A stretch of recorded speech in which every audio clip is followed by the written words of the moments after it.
அகமது ரஸ்மி என்பவர் ஸ்ரீலங்காவிலிருந்து கேட்குறார். அதாவது முகமது நபி இஸ்மாயில் வம்சத்தைச் சேர்ந்தவர் அல்ல என்று திருக்குரான் கூறுவதாக கிறித்தவ போதகர் ஒருவர் வாதம் வைக்கிறார். குரான் ஆதாரத்துடன் வாதம் வைப்பதால் இதற்குரிய விளக்கத்தை எதிர்பார்க்கிறேன்.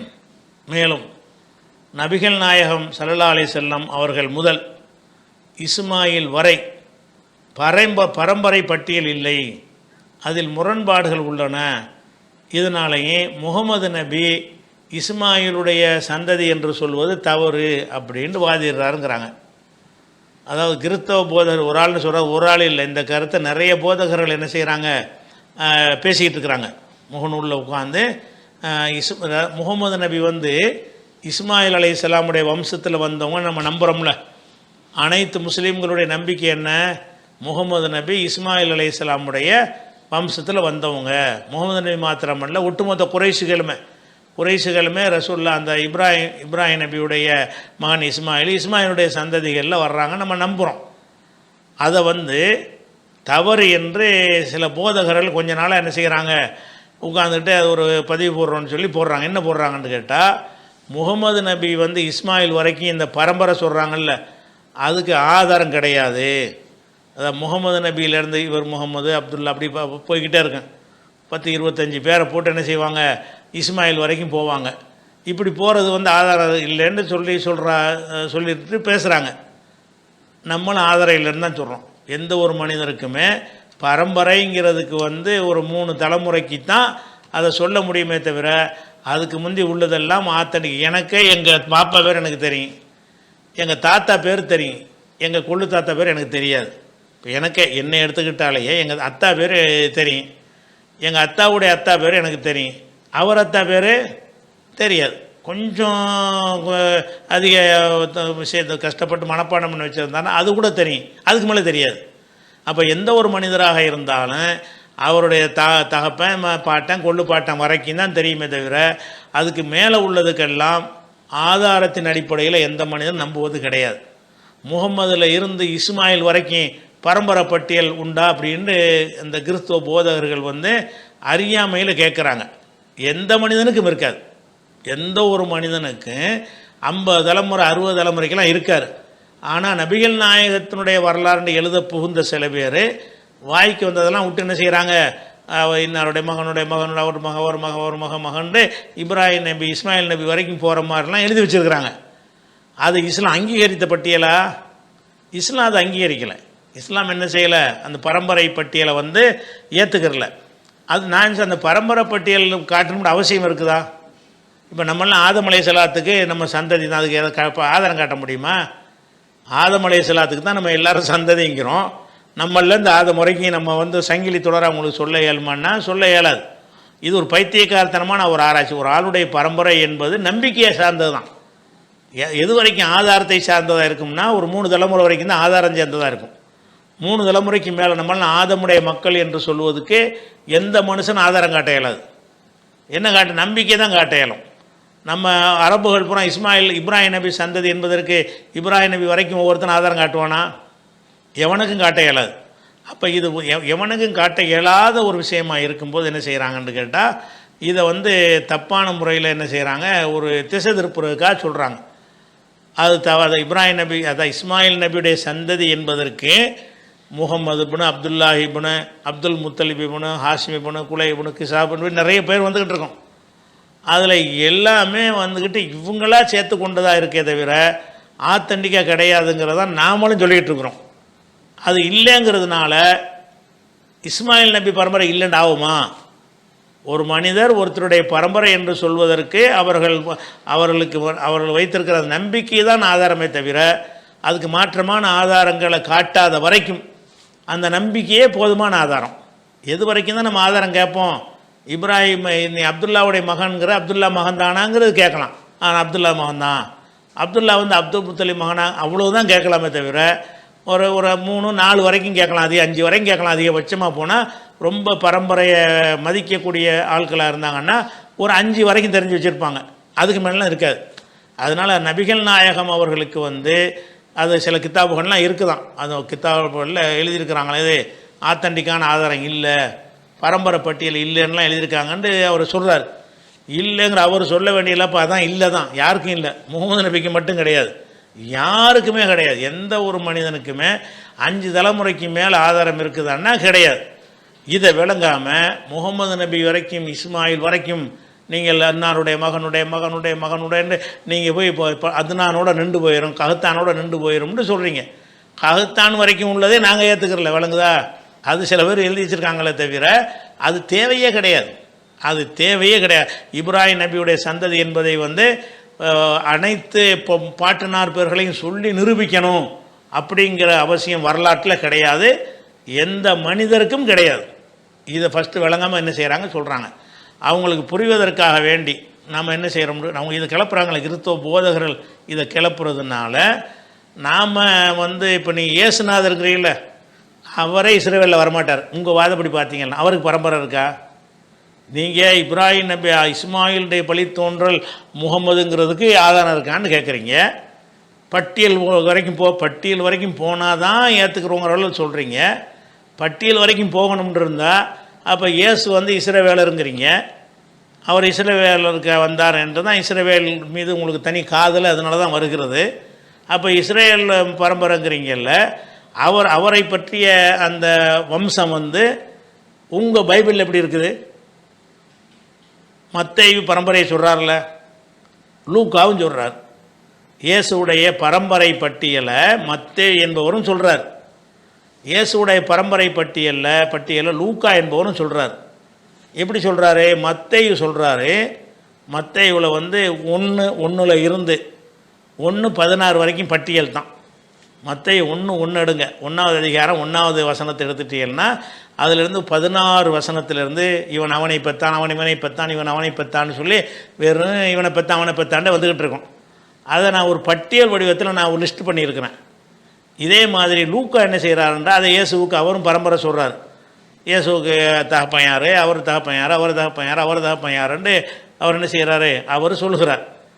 அப்போ இது ரெண்டையும் பார்த்திங்கன்னா எக்கச்சக்கமான 1-2 கிடையாது, எக்கச்சக்கமான முரண்பாடு இருக்குது.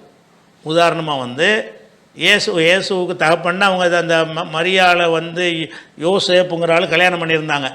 அதனால் அவரை வச்சு தான் இஸ்ரவேல்னு சொல்ல முடியும்.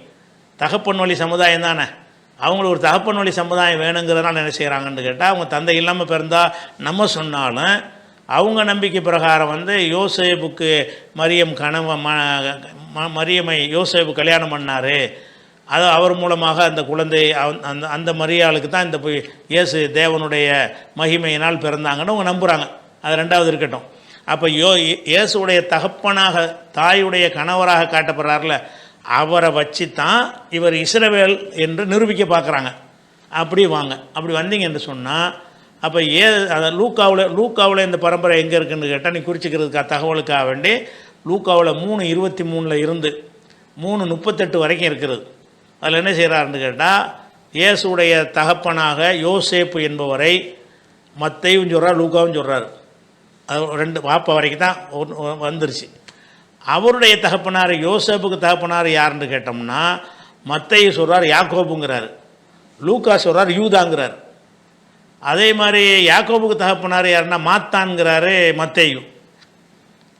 இவர் லூக்கா என்ன சொல்கிறார் யோவண்ணாங்கிறாரு. அதே மாதிரி அவருடைய தகப்பனார் எலியாசருங்கிறாரு மத்தேயு. லூக்கா சொல்கிறார் ரேசாங்கிறார். அவருடைய தகப்பனார் எலியூத்துங்கிறாரு மத்தேயு. சொராபேல்ங்கிறாரு யார், லூக்கா. அப்போ இவ்வளோ மாறுது, சம்பந்தமே இல்லை.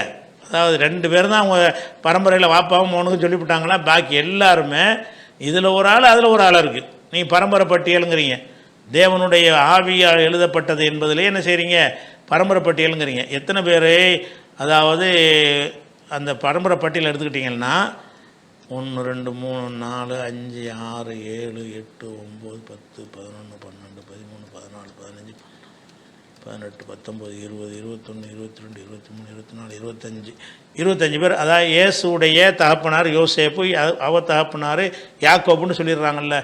அதுக்கு மேலே ஒரு 25 பேர் வர்றாங்க.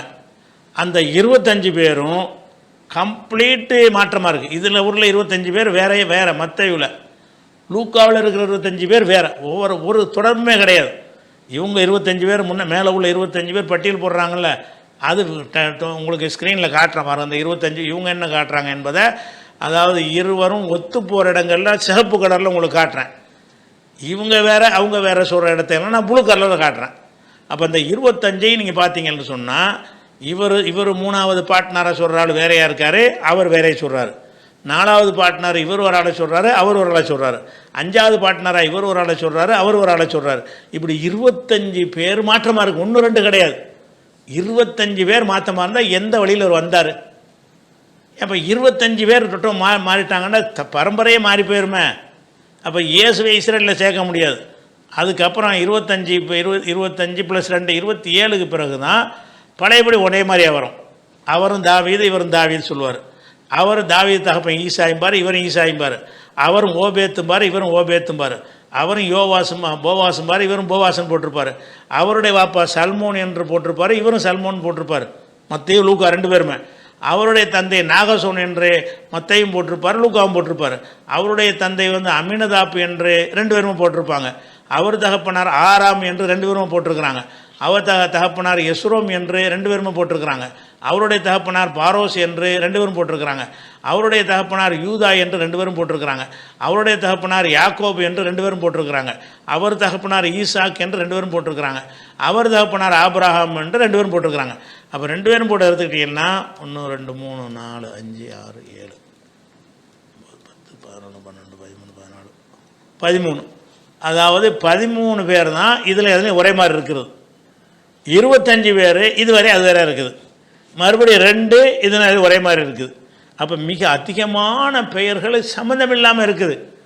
அப்போ இதை வச்சுக்கிட்டு இயேசுக்கு இஸ்ரேல் கிடையாதவர், இஸ்ரேல் நிரூபிக்கப்படவில்லை, அவள் இஸ்ரேல் வம்சம் என்பதற்கு எந்த ஒரு சான்றும் கிடையாது, இத்தனைக்கும் தேவ ஆவியால் பரிசுத்த ஆவியால் உந்தப்பட்டு எழுதியிருக்கிறீங்கள, அதுலேயே இந்த லட்சணத்தில் இருக்கிறது, மத்தையில் லூக்காவில் இருக்கிறது. அப்போ நாங்கள் இவருடைய மகன் அவருடைய மகன் இந்த பட்டியலை வேத வாக்காக நாங்கள் சொல்லவே இல்லை. ஸோ வரலாற்று ஆசிரியர் வாய்க்கு விட்டு அடிச்சிருக்கிறாங்க தான் நாங்கள் சொல்லிகிட்டு இருக்கிறோம். அது தேவையே கிடையாதுன்னு நாங்கள். முகமது நபியிலேருந்து இஸ்மாயில் வரைக்கும் பரம்பரை பட்டியல் சொல்ல வேண்டிய அவசியம் கிடையாது. பட்டியல் இல்லைங்கிறதுனால அவர் இஸ்மாயில் வம்சத்தை சேர்ந்தவர் இல்லைன்னு ஆகாது. அவங்க அப்படி நம்பினாங்க, எல்லாரும் நம்பினாங்க, மக்கள் நம்பினாங்க. அதுக்கு மாற்று ஆதாரம் இல்லை என்று சொன்னால் அதை நம்ம அப்படியே அக்செப்ட் தான் பண்ணிக்கிறேன்னு. இதுதான் உலகத்தில் யாரை பற்றியும் எடுக்கிற ஒரு முடிவு. எந்த குலம் கோத்திரை பற்றி எடுக்கிற முடிவாக இருந்தாலும் இதுதான் முடிவு என்பது என்ன செய்யணும், ஃபஸ்ட்டு வழங்கி கொள்ளணும். இந்த ஒரு வாதத்தையும் அவங்க வச்சுருக்கிறாங்க. பட்டியல் சரியாக இல்லையா? சரி, அடுத்து என்னென்னு கேட்டால், சில வசனங்களை வைத்து, குர்ஆன் வசனத்தை வைத்து என்ன செய்கிறாங்கன்னு கேட்டால் ஒரு வாதம் வைக்கிறாங்க. என்ன வாதம் வைக்கிறாங்கன்னு கேட்டால், அதாவது அல்லாஹ் வஹி அறிவித்ததை பற்றி சொல்கிறான். அந்த வஹி அறிவித்ததை சொல்லும் பொழுது ஆமன்னா பில்லாஹி அவர் எடுத்து காட்டுற வசனம், அதாவது அல்லாஹ்வை நம்பணும், எங்களுக்கு அருளப்பட்டதை நம்பணும், இப்ராஹிமுக்கு அருளப்பட்டதை, இஸ்மாயிலுக்கு அருளப்பட்டதை, இஸ்ஹாக்கு அருளப்பட்டதை, யாக்கூபுக்கு அருளப்பட்டதை, அவருடைய சந்ததிகளுக்கு அருளப்பட்டதை நாங்கள் நம்பினோம் அப்படின்னு குர்ஆனில் இருக்குது. 384 இருக்கிறது. இதே கருத்து 463லையும் இருக்கிறது. இதே கருத்து 236லையும் இருக்கிறது. இந்த 3 வசனத்தில் என்ன இருக்குன்னு கேட்டால், யாக்கூபுக்கு அருளப்பட்டதையும் அவர்களின் சந்ததிக்கு அருளப்பட்டதையும் வருது. இந்த வாசகத்தை வைத்துக்கிட்டு இந்த போதகர்கள் என்ன கேள்வி கேட்குறாங்கன்னு கேட்டால், இதில் யார் யாரெல்லாம் சொல்லப்பட்டிருக்கு, அதாவது உமா உன்சில இப்ராஹிமுக்கு அருளப்பட்டது, அப்போ இப்ராஹிமுக்கு வேதம் வந்திருக்குன்னு விளங்குறது அவங்களுடைய வாதம். இஸ்மாயிலுக்கு அருளப்பட்டது, அவருக்கு வேதம் வந்துருச்சு. இஸ்ஹாக்கு அருளப்பட்டது, அவருக்கு வேதம் வந்துருச்சு. யாக்கூபுக்கு அருளப்பட்டது வேதம் வந்துருச்சு.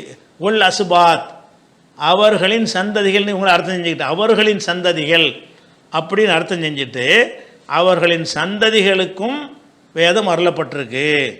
அப்படியானால் இஸ்மாயில் நபிக்கு மாத்திரம் வேதம் அருளப்படலை, இஸ்மாயிலுடைய சந்ததிகளுக்கும் வேதம் அருளப்பட்டிருக்கு அப்படின்னு இந்த வசனம் சொல்லுதான். அவங்க வாதம் என்ன செய்கிறான்னு விளங்குதா, இந்த ஒல் அஸ்பாத்துங்கிற வார்த்தையை வச்சுக்கிட்டு, அதாவது இஸ்மாயிலுக்கு அருளப்பட்டுச்சு, இஸ்மாயில் சந்ததிக்கும் அருளப்பட்டுச்சு என்று குர்ஆன் சொல்லுகிறது. அதே குர்ஆன் வந்து வேறு பல வசனங்கள் என்ன சொல்லுதுன்னு கேட்டால், முகமதே, நபி அனுப்பப்படாத சமுதாயத்துக்கு உன்னை அனுப்பியிருக்கிறோம், எச்சரிக்கை செய்பவர் வராத சமுதாயத்துக்கு உன்னை அனுப்பியிருக்கிறோம் என்று சொல்கிறது. அப்போ முகமது நபி வந்து அவருடைய முன்னோர்களில் யாரும் நபி கிடையாது என்று சொல்கிறது. இப்போ நான் சொன்ன அந்த வசனங்கள் எல்லாமே வந்து இஸ்மாயிலுடைய சந்ததிகளுக்கு வேதம் வந்ததாக சொல்லப்பட்டிருக்கு. அப்போ இஸ்மாயிலுடைய சந்ததிக்கு வேதம் வந்திருக்குமே, ஆனால் அப்போனா முகமது வந்து அவர் அந்த சந்ததியில் வந்திருக்க மாட்டார். ஏன்னா முகமது யாருக்கு அனுப்பப்பட்டார்? முகமதும் அன்றைக்கு இருந்த அரபு மக்களும் இஸ்மாயில் வம்சம் கிடையாது. அதில் என்ன வருதுன்னு கேட்டால், நபியே நீங்கள் யாசீனில் கூட ஒரு தூந்திர கோமன் மாவுந்திர ஆபாகும், அவங்களுடைய முன்னோர்களுக்கு எச்சரிக்கை செய்யப்படவில்லையே, அந்த சமுதாயத்துக்கு எச்சரிக்கை நீ வந்திருக்கிறாய். அப்போ முகமது நபி காலத்து அந்த மக்கள் இருக்காங்கல்ல, அவங்க முன்னோர்களுக்கு வேதம் அருளப்படலைன்னு இது சொல்லுது. அந்த 3 வசனங்களும் சொல்லுகிறது அவருடைய சந்ததிகளுக்கு வேதம் இஸ்மாயிலுடைய சந்ததிகளுக்கு வேதம் அருளப்பட்டுச்சுன்னு சொல்லுது. அப்போ இஸ்மாயில் சந்ததிக்கு வேதம் அருளப்பட்டுச்சுன்னு சொன்னால் அந்த வழியில் முகமது வந்திருக்க மாட்டார். ஏன்னு கேட்டால், முகமதை பற்றி சொல்லும்போது குர்ஆன் என்ன சொல்லுது? வேதம் அனுப்பப்படாத சமுதாயத்துக்கு நீ வந்திருக்கிறாய். அப்போ இது டிட்டோ வேறு சமுதாயம், இஸ்மாயில் நபிக்கு இது சம்பந்தமே கிடையாது. அதனால் இப்ராஹிம் இஸ்மாயிலுடைய வழித்தோன்றலில் முகமது வரமாட்டார். இஸ்மாயில் வழித்தோன்றல்களில் நபிமார்கள்லாம் நிறைய வந்திருக்கிறாங்கன்னு குர்ஆன் சொல்லுகிறது. ஆனால் முகமது அனுப்பப்பட்ட சமுதாயத்துக்கு நபிமார்கள் வரலன்னு குர்ஆன் சொல்லுகிறது. இப்படிங்கிற ஒரு வாதத்தை தான் வைத்து குர்ஆன் படி பார்த்தா கூட முகமது வந்து இஸ்மாயில் பரம்பரை கிடையாது. ஏன் கிடையாது? இஸ்மாயிலுடைய சந்ததிகளுக்கு வேதம் வந்துச்சின்னு குர்ஆன் சொல்லுகிறது. ஆனால் முகமது நபி வந்து நபி அனுப்பப்படாத சமுதாயத்துக்கு அனுப்புனதாகவும் குர்ஆன் சொல்லுகிறது. அப்படின்னா இஸ்மாயில் வம்சத்து கிடையாது. அவர் இஸ்மாயில் வம்சம் அது முடிஞ்சு போச்சு. இது இஸ்மாயில் அல்லாத வேறு ஏதோ ஒரு கூட்டம். இந்த அரபு கூட்டமே வேறு ஒரு கூட்டம், இவங்களுக்கும் இஸ்மாயிலுக்கும் எந்த ஒரு சம்மந்தமும் இல்லை அப்படிங்கிற மாதிரி வாதம் வைக்கிறத பார்க்குறோம். இது ஒரு பெரிய வாதம் வைக்கிறாங்க. அதில் என்னன்னு கேட்டால், அவங்களுடைய புரிதல் பத்தலை. அரபில் என்ன வருதுன்ற அந்த வசனத்தில் வந்து யக்கூப ஒல் அஸ்பாத்துன்னு வருது. யக்கூபுக்கும் ஒல் அஸ்பாத் அவர்களின் குழந்தைகள்னு அனைவரையும் சொல்கிற மாதிரி வரல. யக்கூபுக்கு அடுத்து மட்டும்தான் அஸ்பாத்துங்கிற வார்த்தையே வருது 3 வசனத்துலையுமே. மா உன்சிலா இப்ராஹீம ஒ இஸ்மாயில ஒ இஸ்ஹாக்க ஒ யாக்கூப ஒல் அஸ்பாத், யாக்கூபுக்கும் அஸ்பாத்துகளுக்கும் யாக்கூபுக்கும் சந்ததிகளுக்கும் அப்படின்னு சொன்னால் யாக்கூபு சந்ததியை தான் அது குறிக்கும். அனைவருடைய சந்ததியை அனைவருடைய சந்ததினா அஸ்பாத்திஹிம், அவங்களுடைய சந்ததிகள் என்று அந்த ஹும் என்று சேர்த்து சொல்லியிருப்பாங்க. யாக்கூபும் சந்ததிகளும் இருக்குது. யாக்கூபும் சந்ததிகளும்னா யாக்கூபுடைய சந்ததி தானே வரும். யாக்கூபுக்கு அடுத்து யாரை சொல்கிறோமோ அவங்க எடுத்துக்காட்டின எல்லா வசனத்துலையுமே யாக்கூபு வல் அஸ்பாத், யாக்கூபு வல் அஸ்பாத், யாக்கூபு வல் அஸ்பாத்னு வருது. யாக்கூபும் அவரது சந்ததிகளும்னு சொல்லி இந்த சந்ததிகள் யாக்கூபுக்கு மட்டும்தான் சொல்லப்பட்டிருக்கிறது. இன்னும் சொல்ல போனால் இந்த அஸ்பாத்துங்கிற வார்த்தை வந்து யாக்கூபுடைய எல்லா சந்ததிகளையும் சொல்லப்படாது.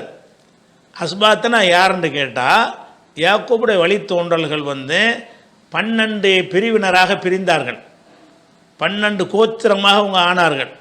மூசா நபி காலம் வரைக்கும் அந்த 12 கோத்திரத்துக்கு தண்ணிலாம் கொடுத்தாருன்னு வருதில்ல, 12 ஜாதியாக இருந்தாங்க யாக்கூப் வழித்தோன்றல்களில். இந்த 12 ஜாதிகளுக்கு தான் அஸ்பாத்துங்கிற வார்த்தையை சொல்லப்படும்.